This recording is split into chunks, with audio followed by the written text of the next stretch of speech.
Halo, jumpa lagi bersama gua cuy di channel Cinema 4K. Oke cuy, di video kali ini Mimin akan menceritakan film survival terbaik di tahun ini yang berjudul Survive yang rilis pada tahun 2024 bre. Jadi film ini menceritakan tentang sebuah keluarga yang terjebak di dalam bencana alam terbesar atau yang bisa dikatakan sebagai kiamat bre, di mana lautan di kutub utara berpindah posisi dengan kutub selatan. Gimana keseruan ceritanya? Yuk mari kita simak alur ceritanya bre.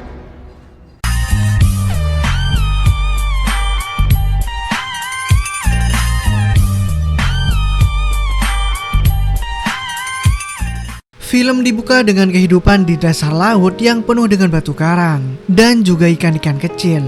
Mereka nampak bahagia hidup berdampingan sampai akhirnya sesuatu yang belum pernah dirasakan terjadi, di mana arus laut di seluruh bumi mulai bergerak tak beraturan, yang membuat semua kehidupan laut mulai panik bahagia. Scene lalu berpindah ke sebuah keluarga yang sedang santuy di lautan Karibia untuk mengisi waktu liburan mereka. Keluarga itu terdiri dari sang ayah yang bernama Tom, istrinya yang bernama Julia, anak pertamanya yang perempuan bernama Casey, dan anak bungsu laki-laki bernama Ben. Keempatnya kemudian melakukan kesibukannya masing-masing, seperti Tom dan Ben yang memilih memancing ikan, Casey yang sedang nyantai sambil dangdutan, dan Julia yang lebih memilih untuk berenang. You remember? Saat sedang asik-asiknya berenang, tiba-tiba Julia merasakan sesuatu di dalam air. Tapi saat ia melihat di sekelilingnya tidak ada sosok apapun bre, dan bahkan air lautnya sangatlah tenang. Setelah beberapa detik, Julia lagi-lagi merasakan sesuatu.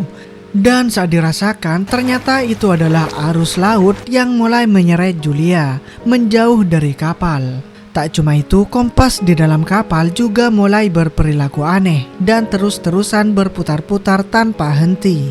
Julia kemudian berteriak meminta tolong sekencang mungkin.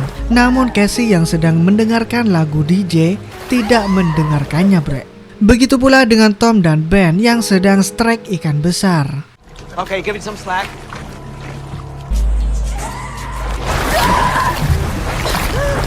Tapi untungnya Tom mendengar teriakan Julia dan segera meminta Casey untuk melajukan kapalnya ke arah Julia. Setelah jarak kapal mulai dekat, Tom lalu nyemplung ke laut untuk menyelamatkan sang istri.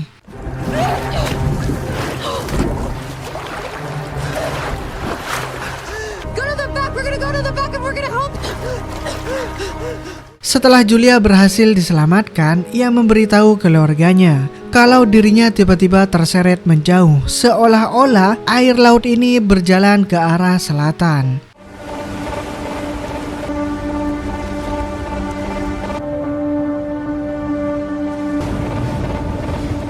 Di malam harinya mereka kemudian merayakan pesta ulang tahun band yang ke-13. Meskipun perayaan itu sangatlah sederhana, namun Ben terlihat sangat senang. Ben kemudian mendapatkan hadiah dari Tom dan Julia, sebuah laptop yang memang sudah diidam-idamkan Ben sejak masih dalam kandungan bre. Tom lalu memperingati Ben agar tidak terus-terusan bermain game FF dengan laptop itu. Jika Ben tak mematuhinya, Tom akan menggadaikan laptopnya itu bre. One, cheese. Setelah pesta perayaan selesai, Casey kemudian mendapatkan video call dari pacarnya. Kemudian keduanya sedang asik-asikan menanyakan kabarnya masing-masing. Tiba-tiba Casey melihat badai petir mengerikan yang muncul di belakang pacarnya. Pacarnya pun meyakinkan Casey bahwa badai itu tidaklah berbahaya. Namun ketika badai mulai mendekat, sinyal mereka tiba-tiba putus. Hal ini pun membuat Casey panik. Ia lalu memberitahukan Tom kalau kota telah dilanda badai besar. Tapi saat mereka belum sempat mencari tahu apa yang terjadi, tiba-tiba mereka mendengar suara seperti ceret-ceret. Dan saat mereka keluar, suara itu ternyata dari kawanan paus yang berperilaku aneh. Dan salah satu paus itu tidak sengaja menabrak bagian bawah kapal. Karena takut ada kebocoran, Tom pun memutuskan menyelam untuk mengeceknya. Namun setelah Tom muncul ke permukaan kembali, entah kenapa ia mengalami luka suekan di bagian bahunya, bre. Let me see. Julia yang merupakan seorang dokter kemudian menjahit luka Tom. Sembari dijahit, Tom menjelaskan bahwa plat bagian bawah kapal mengalami kebengkokan. Begitu pula dengan baling-balingnya. Sementara itu Casey mencoba mencari sinyal untuk menghubungi pacarnya. Namun sudah beberapa jam, sinyal pun juga belum muncul. Begitu juga dengan Tom dan Julia yang mulai panik karena radio komunikasi mereka sama sekali tidak ada yang menjawabnya. Seolah-olah tidak ada manusia lain selain diri mereka. Dikarenakan baling-baling kapal mengalami kerusakan, Tom pun mulai menyimpulkan kalau mereka sekarang sudah terdampar. Tapi Tom meyakinkan Julia kalau mereka akan selamat karena lokasi mereka berada di jalur perairan. Meskipun begitu, Tom juga mulai khawatir karena makanan yang mereka bawa hanya bisa cukup untuk 4 hari saja, bre. Di saat itu juga tiba-tiba mereka mendengar suara gemuruh dari angkasa. Dan di saat dilihat, ternyata suara itu berasal dari benda-benda bercahaya yang jatuh dari langit. What is that? Melihat benda bercahaya itu mulai jatuh semakin dekat, Tom pun nekat menyalakan mesinnya dan berpindah tempat untuk menghindari kejatuhan benda yang diduga sebagai meteor. Third one, up there. Namun begitu Tom melihat dari jarak yang dekat, ternyata benda itu bukanlah meteor, melainkan puing-puing dari satelit yang diduga jatuh saling bertabrakan. Tak lama kemudian, tiba-tiba angin kencang mulai menerpa mereka, bre. Tom pun segera menyuruh keluarganya untuk masuk dan menutup semua pintu serta jendela. Tetapi seiring berjalannya waktu, angin malah semakin kencang, sehingga membuat kapal mereka berguncang. Layaknya berada di atas ombak tsunami. Akibat dari guncangan tersebut, Tom dan Julia terluka, sedang Casey muntah-muntah, bre. Tom kemudian mencoba menyalakan sinyal bantuan, namun ombak semakin kencang dan layar pun menjadi gelap, bre. Di pagi harinya, kapal terlihat sudah tenang. Tom beserta keluarganya pun segera bangun untuk mengecek keadaan kapalnya. Namun begitu mereka keluar dari kapal, keempatnya dibuat diam dengan semua air laut yang telah menghilang entah kemana. Dan posisi kapal berada di atas tebing bebatuan yang dulunya adalah dasar lautan. Dengan berbekal peta dan kompas, Tom kemudian mulai menyadari kalau lautan telah berpindah ke utara, di mana kutub bumi telah bergeser. Jadi kutub utara yang seharusnya berada di utara kini berpindah tempat ke kutub selatan, bre. Namun hal ini bukan fenomena yang mustahil, karena menurut tegasan.com, fenomena ini pernah terjadi 700 tahun yang lalu. Meski begitu, Tom dan keluarganya merasa ngeri, bre. Karena artinya air laut telah meratakan daratan di seluruh dunia. Dan kemungkinan besar 99% manusia tidak ada yang selamat. Mendengar fakta ini, Casey pun sangat shock karena artinya pacarnya sudah mati.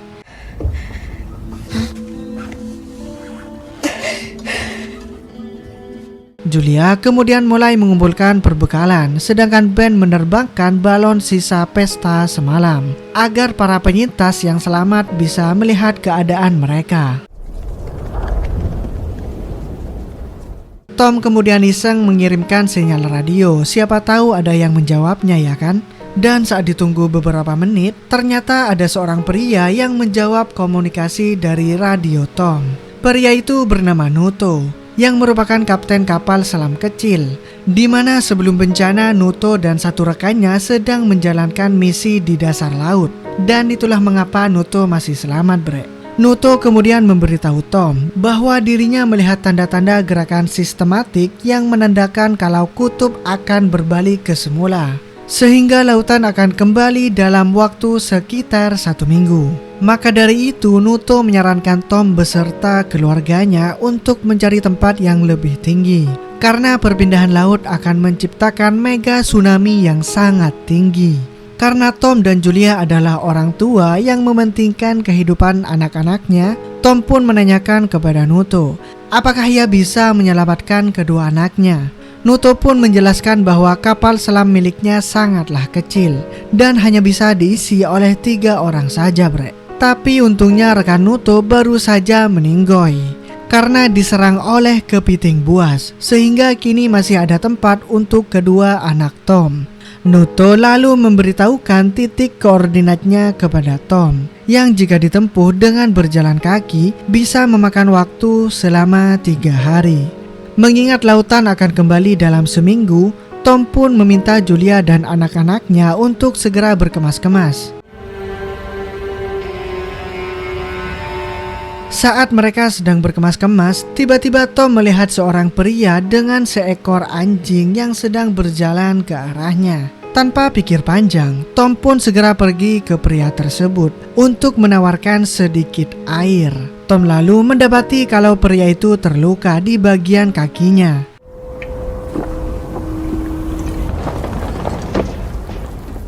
Ketika Tom hendak mengajak si pria ke kapal untuk mengobati lukanya, si pria itu malah memukul Tom dan mengkilnya, bre, dengan cara menusuknya menggunakan tombak buatan miliknya.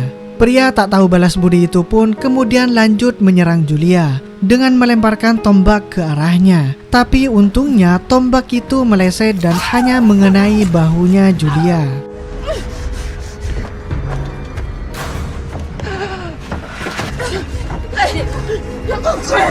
Julia lalu memberikan flare gun kepada Casey dan menyembunyikan Casey serta Ben ke dalam kursi, sedangkan dirinya bersembunyi di balik toilet sambil memegang pisau untuk berjaga-jaga.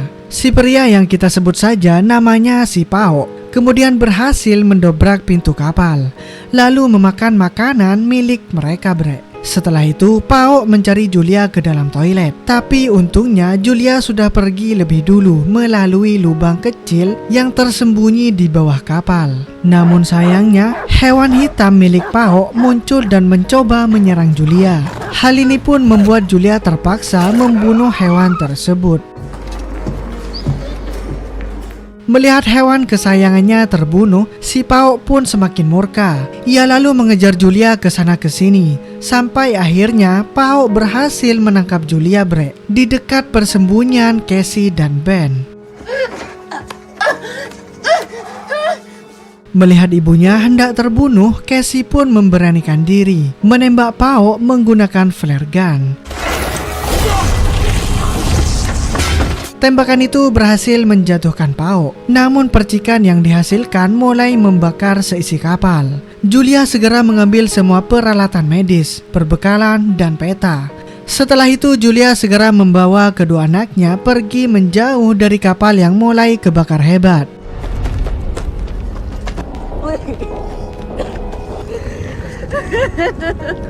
Saat ketiganya sedang meratapi kematian Tom, tiba-tiba si Pao keluar dari dalam kapal. Tak pikir panjang, Julia, Ben, dan Casey pun berlari sekencang mungkin, tepat saat kapal itu meledak. Ketiganya lalu berlari melintasi bukit karang dan beristirahat di ngarai bebatuan, di mana air yang mengalir di sana tidak bisa diminum karena asin dan bau.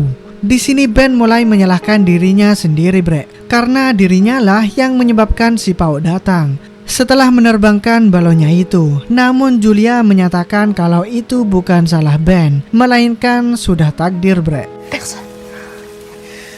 Di saat itu juga mereka melihat si Pao dari kejauhan. Ketiganya pun kembali berlari sekencang mungkin. Selama perjalanan, Ben menemukan bangkai hiu martil dan mencoba untuk mengambil dagingnya. Tetapi karena si Pao masih mengikuti mereka, Julia pun memaksa Ben untuk melanjutkan pelariannya. Di dalam pelariannya, mereka melewati ratusan tong berisi limbah beracun. Mereka juga melewati tumpukan sampah laut yang berkumpul di atas bukit bebatuan. Setelah dirasa cukup jauh dari si Pao, mereka kemudian tak sengaja menemukan bangkai pesawat pribadi yang dulunya tenggelam di dasar lautan. Mereka pun menggunakan bangkai pesawat ini sebagai tempat untuk beristirahat, bre.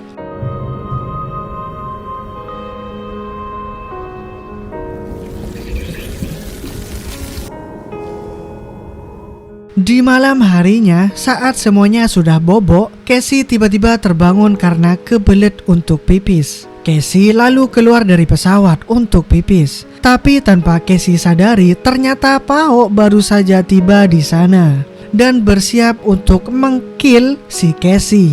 Namun untungnya sebelum hal itu terjadi, Julia muncul dan langsung menikam Pao beberapa kali sampai Pao benar-benar pindah alam.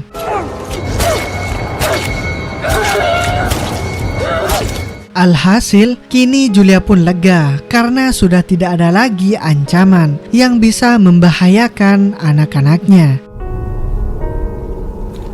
Singkat cerita, di keesokan harinya, saat ketiganya hendak melanjutkan perjalanan, mereka dikejutkan dengan mayat Pao yang hancur berantakan. Dari situlah Julia sadar kalau masih ada ancaman yang jauh lebih menyeramkan daripada si Pao, yaitu binatang buas, bre. Ketiganya lalu melanjutkan perjalanan menuju titik koordinat Noto. Di tengah perjalanan, Ben merasa sangat haus, dan karena mereka sudah tidak memiliki air minum lagi, Ben pun berlari ke arah genangan air yang asin yang penuh dengan bangkai ikan. Untungnya sebelum Ben meminum banyak air asin, Julia langsung menghentikan Ben. Julia dan Casey lalu menuntun Ben yang mulai melemah. Di tengah jalan, mereka menemukan beberapa kursi plastik dan mulai membangun shelter sementara untuk dijadikan tempat beristirahat.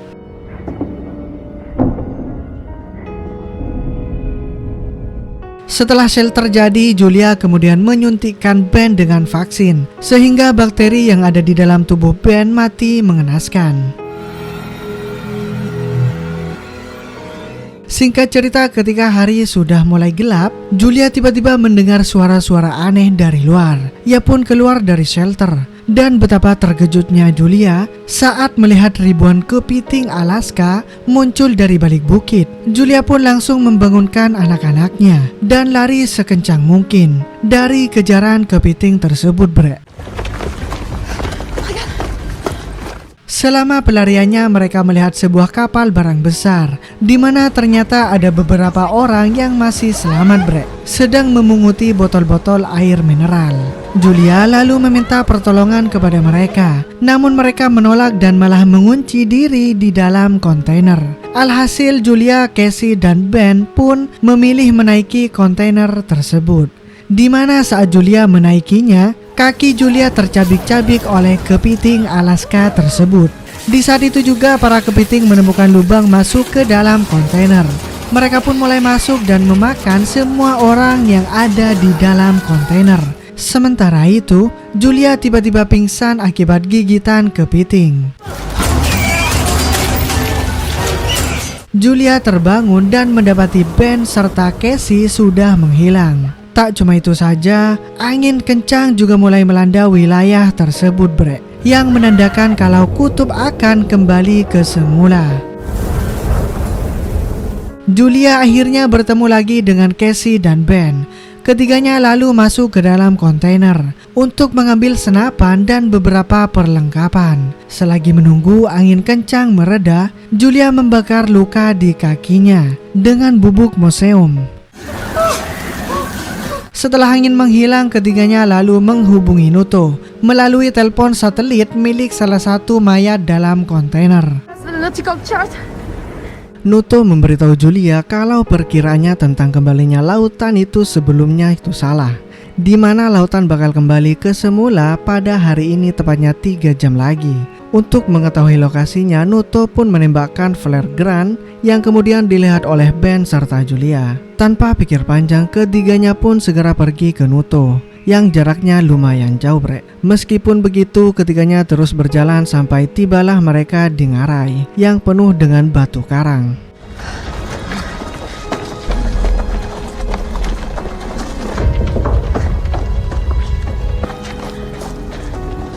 Ketika mereka hampir keluar dari ngarai tersebut, tiba-tiba terjadi longsor batu yang membuat Casey serta Ben terpisah dengan Julia.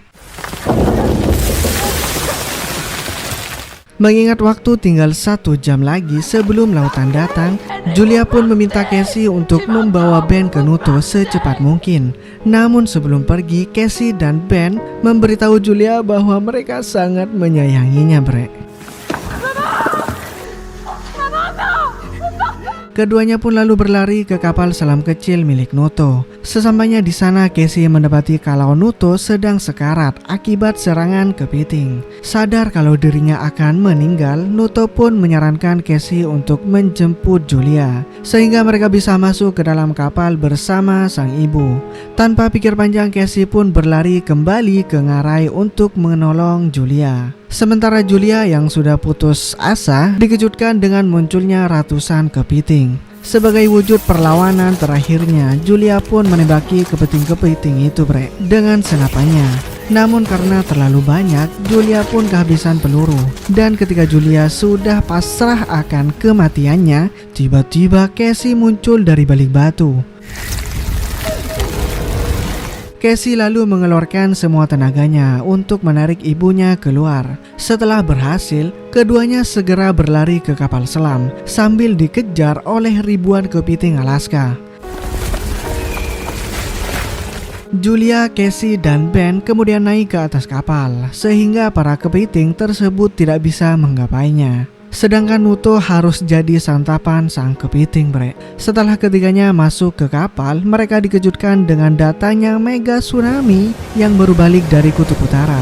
Tsunami itu lalu menghantam kapal selam yang membuat Julia, Casey, dan Ben terguncang. Cukup hebat. Dalam posisi ini, Julia mulai teringat kenangan bersama Tom sebelum akhirnya ia pingsan.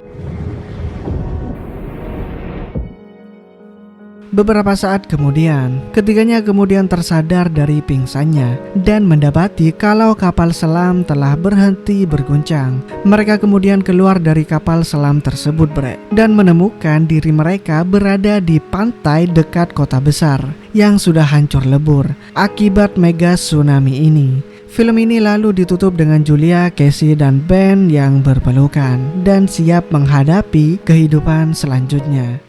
Oke guys, itulah alur cerita dari film Survive. Semoga kalian terhibur dengan alur cerita yang saya bawakan. Mohon maaf nih bila ada kesalahan kata. Dan gue di sini cabut dulu cuy. Dadah.